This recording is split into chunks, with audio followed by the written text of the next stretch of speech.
Hello and welcome back. In response to a few questions that have come up in the comments on the previous videos, I'm actually going to talk a little bit this time about what the condition of the parts of the engine were like before I cleaned them up, talk about some of the cleaning processes involved, and we're going to actually take apart the starter motor and one of the magnetos, which I haven't touched yet, and it'll be really interesting to see what they're like inside, what I need to do to them to get them working again, and I'm totally confident that both of these things will go again. Okay, so this is a standard BTH starter motor that you find on a Merlin. It's got a splined output shaft. It doesn't turn at the moment, so not surprisingly it's had water sitting in it. This is all nickel plated, so it's quite nice. It hasn't really been attacked. I mean, the screws on the top of the brush cover, one of them's still nickel plated, the others are corroded. This is what happens in a sort of peat bog type of environment. So the aluminium, which is this casing down here, tends to survive very well. Nickel plating's generally alright as well. Bare steel components or components that aren't plated very well tend to corrode. So we'll start with taking the brush cover off with this screw here. Actually, look in there. Here's some of the peat. There was quite a lot of this stuff actually in various crevices all over the engine, and I've got a box about 2 cubic feet, I suppose, of peat out of the various bits and pieces on the outside of the engine and chucked it in the garden. So, just because I'm right-handed. So this is a stainless steel screw actually, which is quite nice.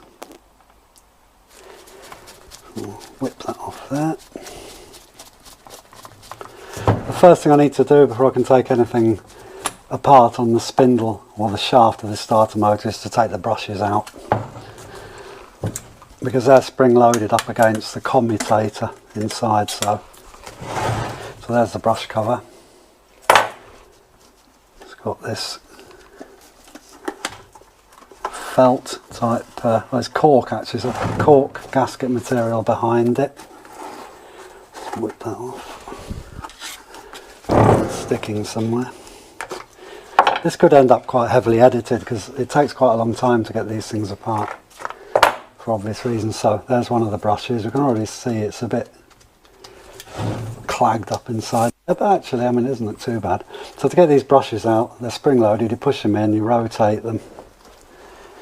You can see I'm going to need a pair of pliers for this anyway. There we go. So there's the spring. The brush is still in there because it's attached by these wires. So we're just taking the brush retaining springs out. There's another one. There's a broken spring straight away. That's interesting, because I thought these were stainless steel, but possibly not. They're certainly not rusty anyway.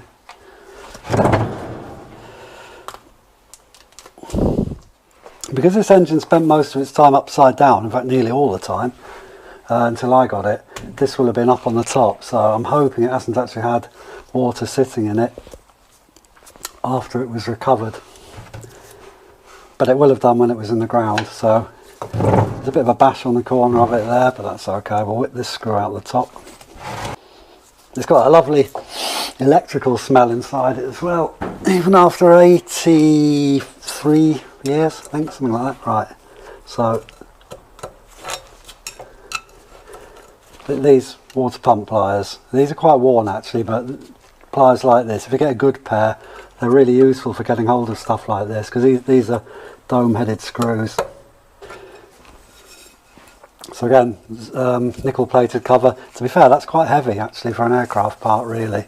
That's just purely a guard. There's been a little bit of water sitting in there. But first of all, I'm going to take these screws out. Again, these are either stainless steel or nickel plated. I suspect they're nickel plated. And that goes down into the motor winding, so I'm going to take that screw out.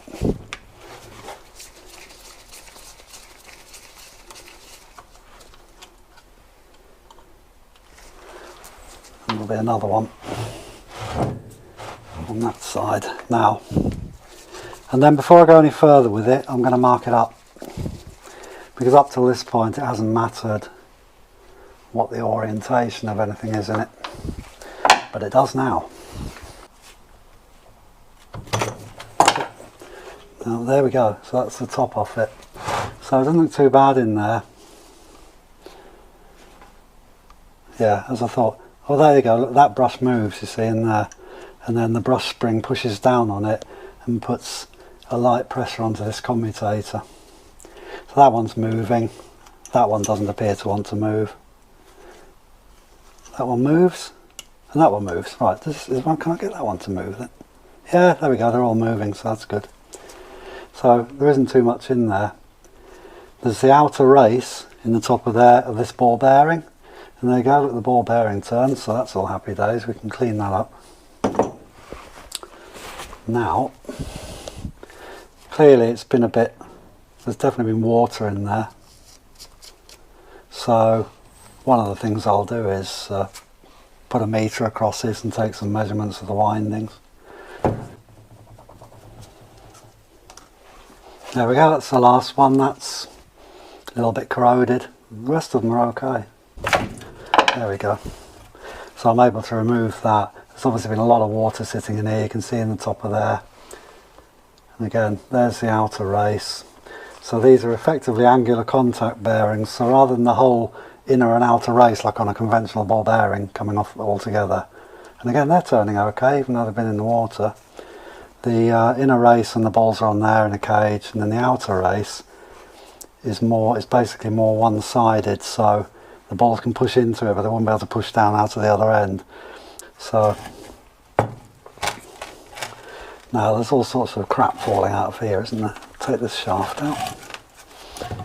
Armature, as they call it, sorry. Right, it's obviously been full of water in there. And one of the important things with these is to make sure that if you're going to power it up again, that it is actually dry. I strongly suspect this is, but it's probably going to be worth putting it in a heated environment at some point just to make sure that is the case. So I'm going to clean this up initially. You'll be very careful because there's wire around the outside of here, and this is put there to keep the actual copper windings, which of course are fairly heavy, to keep them in place as the motor speeds up, particularly if you keep your finger on the starter button when the engine's running. Once it's up and running, which you do to a certain extent, this thing will speed up to its maximum RPM offload, and there's quite a bit of force on these windings pushing them outwards, so these wires are there to keep them in place. So all in all, cleaning this is something I'm just going to have to do very carefully.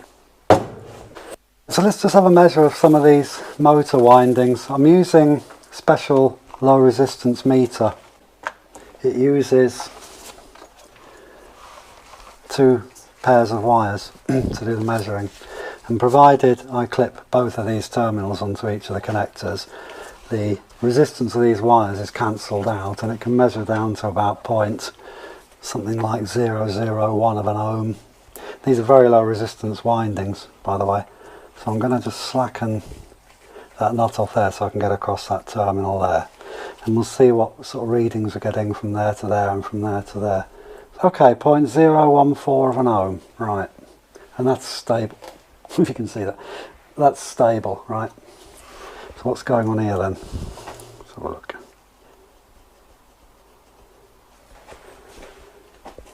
.014 of an ohm. Happy days, they're both the same. There we go, right. And possibly 0.028 across both of them, not sure about that. There you go, 0.028, right. So actually those windings are probably okay. So for the initial cleaning, I'm going to use a motor powered wire brush, which I'll show you. But I can't use that too much on this because a lot of these parts on here are quite fragile. So, but it's the most useful tool for steel. But also, another thing is, this is very clean because it's nickel plated. So actually this will be extremely easy to clean, and I'll show you how to do it. So if I literally just get a cloth with brake cleaner on it,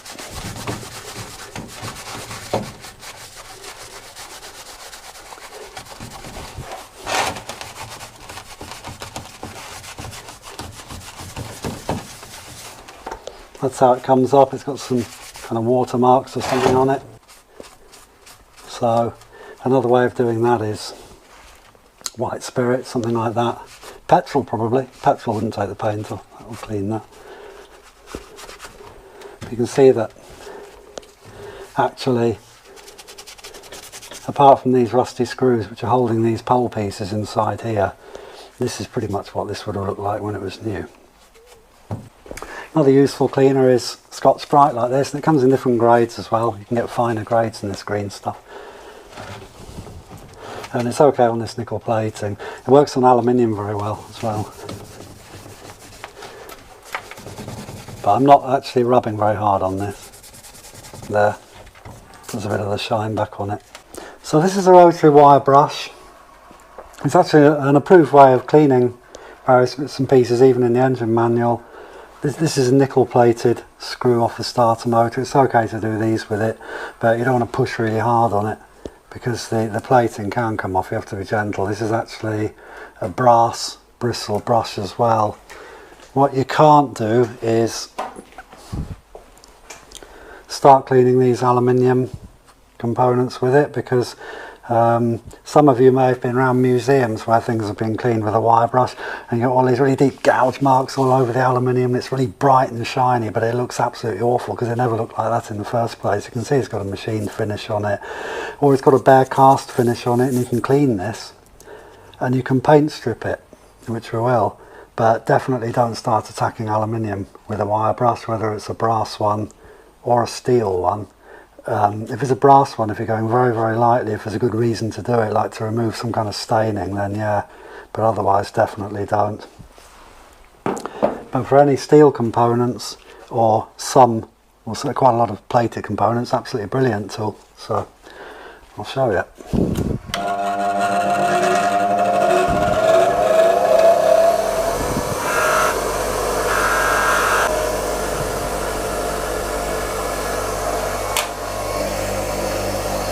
Now this commutator, not the commutator, sorry, now this rotor, and you'll see there's quite a lot of rust on there.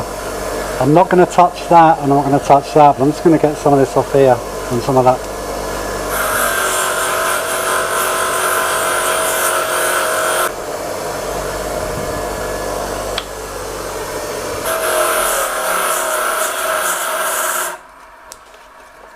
So you can see that's got that quite nice and clean. There's some corrosion pitting, particularly in there. If that end of the thing is washed in petrol, for example, then you can get all the grease out of there, re-grease it, and it can go back together. We need to clean this, which we can use the Scotch Brite for again. If you're using these wire brush machines, these gloves are okay to wear, but any other type of gloves, don't wear anything stronger than these on any kind of rotating machinery, because they won't necessarily break if it snatches, and obviously wear goggles with it as well. Okay, so that's everything cleaned up and ready to assemble. I've had this in the lathe and used 1500 grit wet and dry paper on the commutator there. Bearings just need re-greasing now. Paint stripper on these two aluminium castings, and another thing about the paint stripper is it also takes off the remains of the gasket as well, and it's quite a good degreaser and decarboniser, so you can use it for various other things. Same in here. Just use WD-40 to free up the brushes. They're perfectly okay now, so everything looks alright in there. All I've done inside here is just sanded inside these pole shoes, because actually looking at the state of the bearings, I'm thinking that the reason the starter wouldn't turn by hand was probably corrosion between here and this rotor, because there's very little clearance between them. Had to borrow a replacement spring from another starter motor. I'm going to have to try and find some of these. I think I might have one actually somewhere, but in order to get this up and running, done that. So we're just about ready to put it together. Okay, here goes. I'm fairly confident because everything measured up right on it, but you never know till you test it.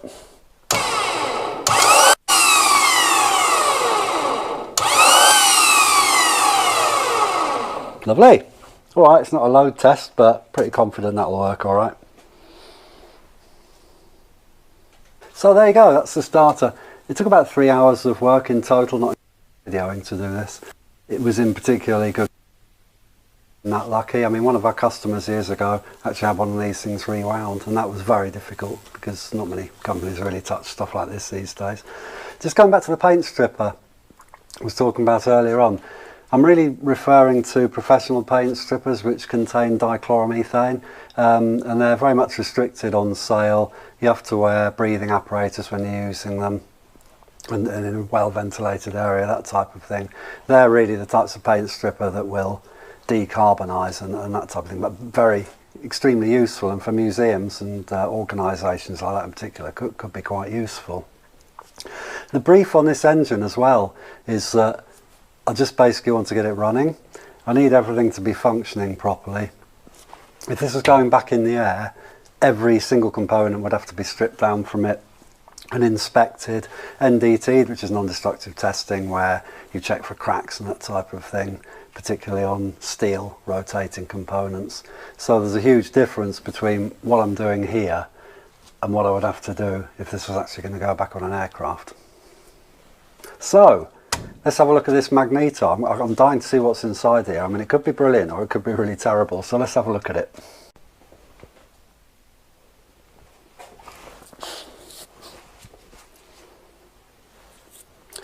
Okay, so I'm going to start with this. The easiest thing to look at in here is going to be the points. So it has a spring-loaded bar running across it, and I can just unscrew that. The points carrier is connected through into the magneto by that sliding terminal. That's the cam which operates the points, and the points are inside here. I can almost guarantee the spring on the points is going to have corroded and failed, but let's have a look.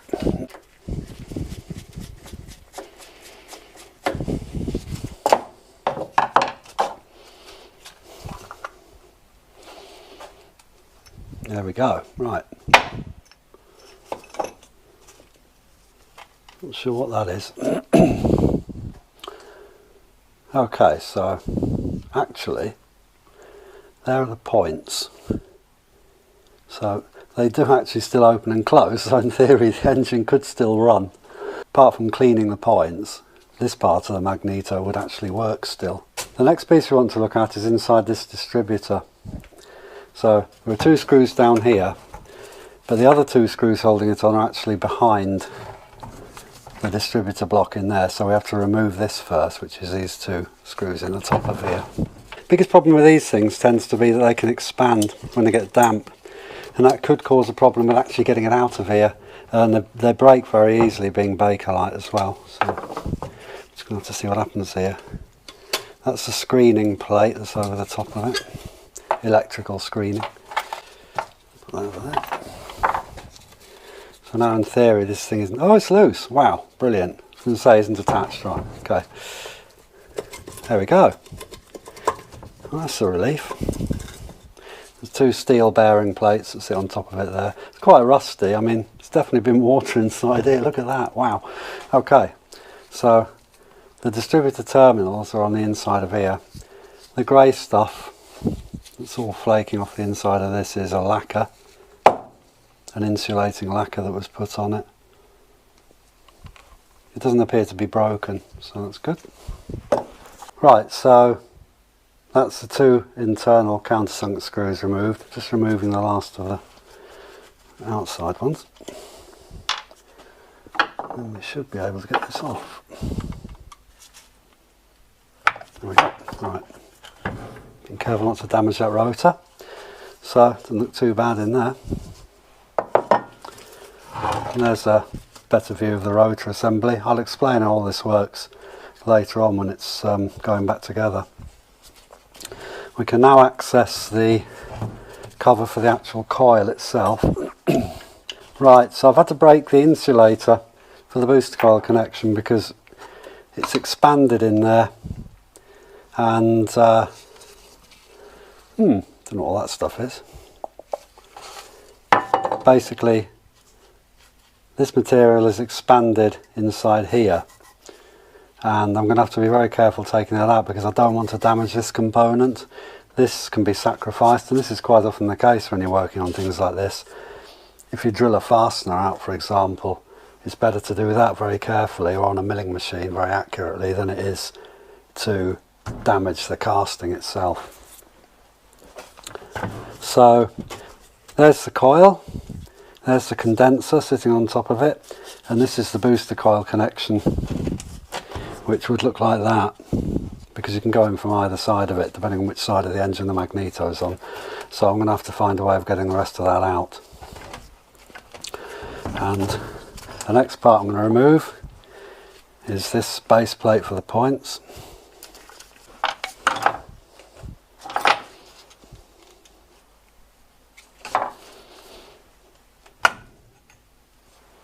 Yeah, quite heavy that for an aircraft part, made of bronze. Now I'll tip some more of this dried off lacquer out of here. Look at that. I'm sure some of that stuff coming out of there are parts that we need, but anyway, parts that we need. So there's the sliding points, contact onto the points assembly, and the wire going through into the coil. You can see the steel gear. The gear on the edge of here is Tufnol, by the way. This is Bakelite, the insulating material. It's got a Tufnol gear on it, and that can certainly expand with damp, so that's part of the reason why this thing's tight. You can also see where there's been water inside here. There's corrosion on those teeth on the steel gear. That'll clean up, and I suspect the main reason why I can't turn it will be the same as the starter motor. So there's a generator inside here and a permanent magnet system. It's probably corroded, and the two things are probably touching and they've virtually corroded together, so that's all going to have to come apart and be cleaned. Okay, so before we can access the coil itself, we need to remove this component here where the booster coil feeds in. To do that we need to remove the rotor. We'll take the main armature out of the magneto as well. So the rotor's held on by this serrated nut here. I've taken some of the screws out already. We'll put the last one out of there. So then that steel plate comes off. That enables us to get this tool on to unscrew this.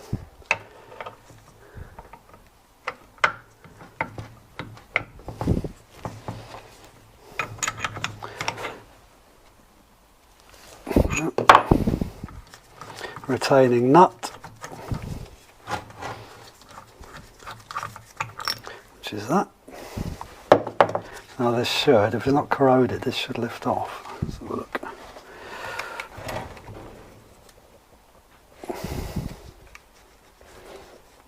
I'll tell you what I'm going to do. I'm going to take this out first. So I've taken the screws out of the front end of here, and this whole assembly, the whole armature just taps out. Like that.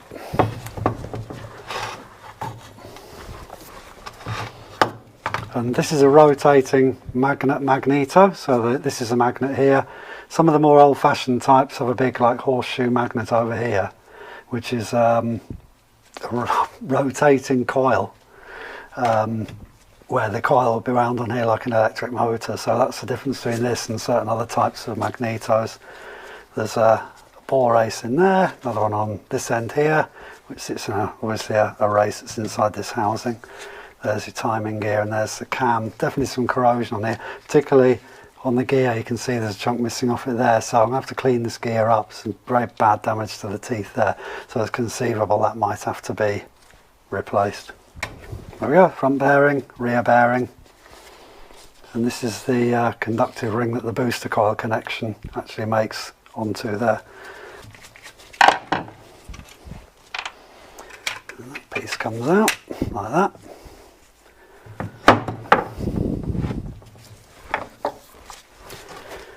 Now I should be able to unscrew these 4 corner nuts and remove the coil assembly.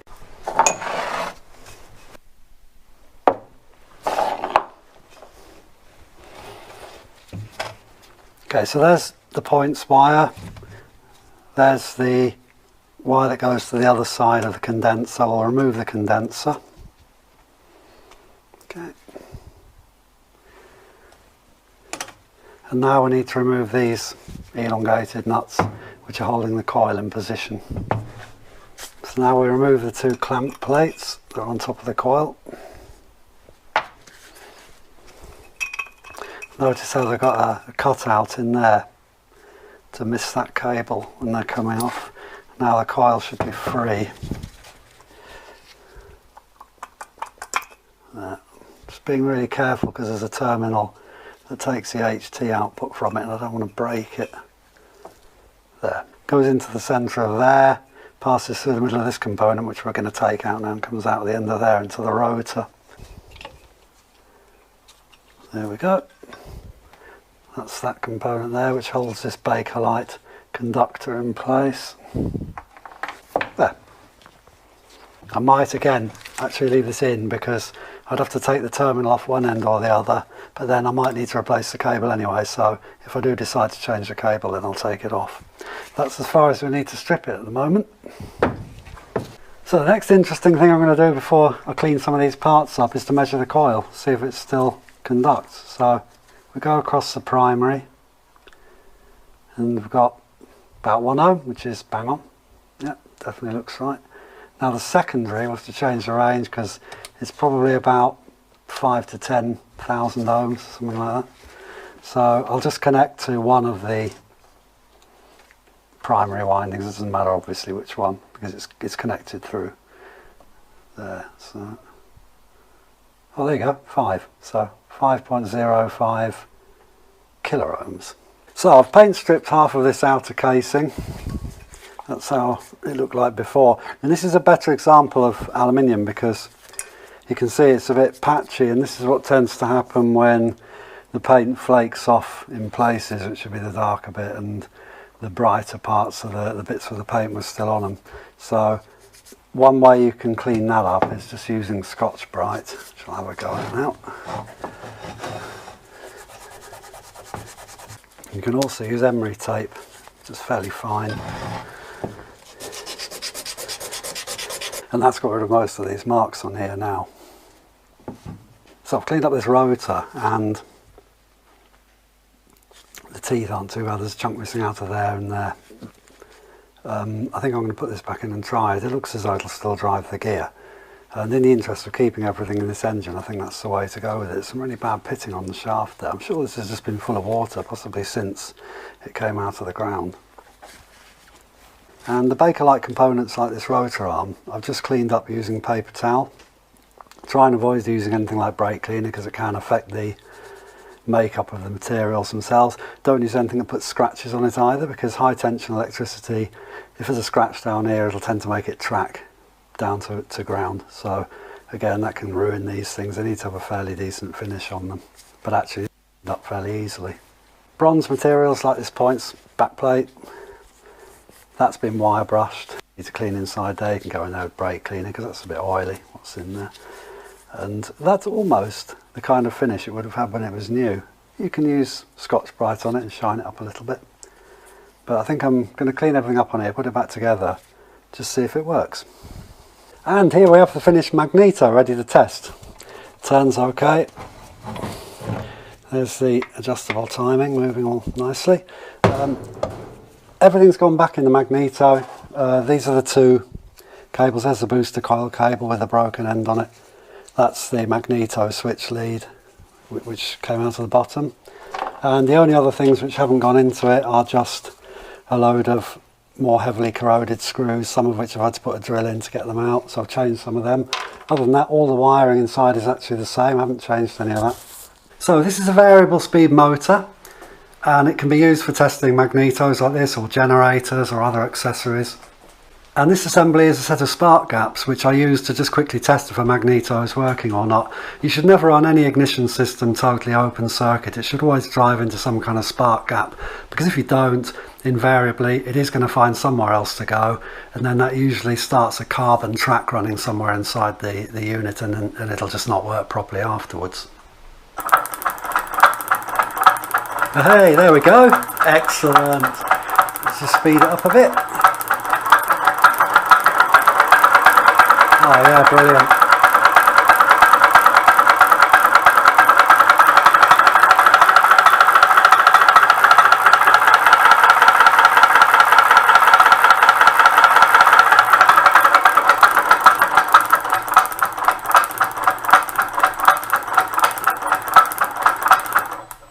Well, there you have it. That couldn't have gone any better, to be honest.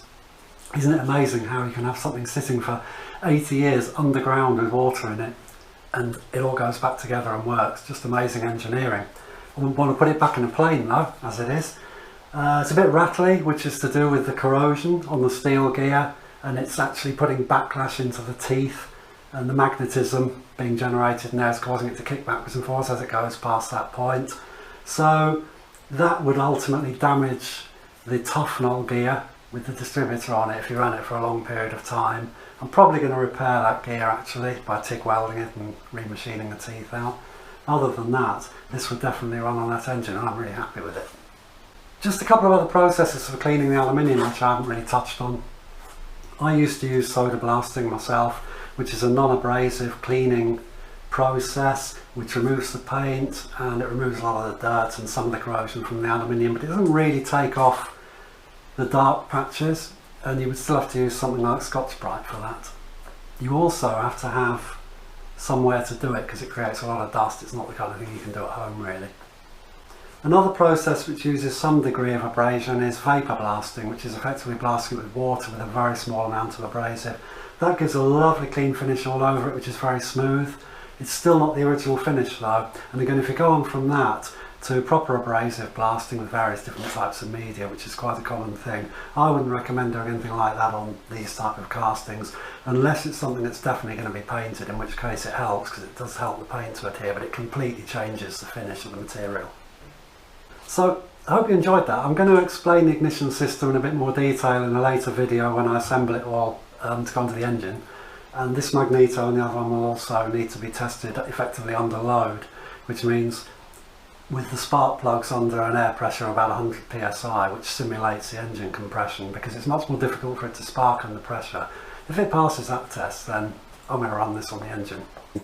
So I hope you enjoyed this video, and until next time, if you haven't subscribed already, please do so, and you can follow the rebuild of this fantastic engine that I'm putting together here, and possibly other engine related stuff I get up to in between. Thank you.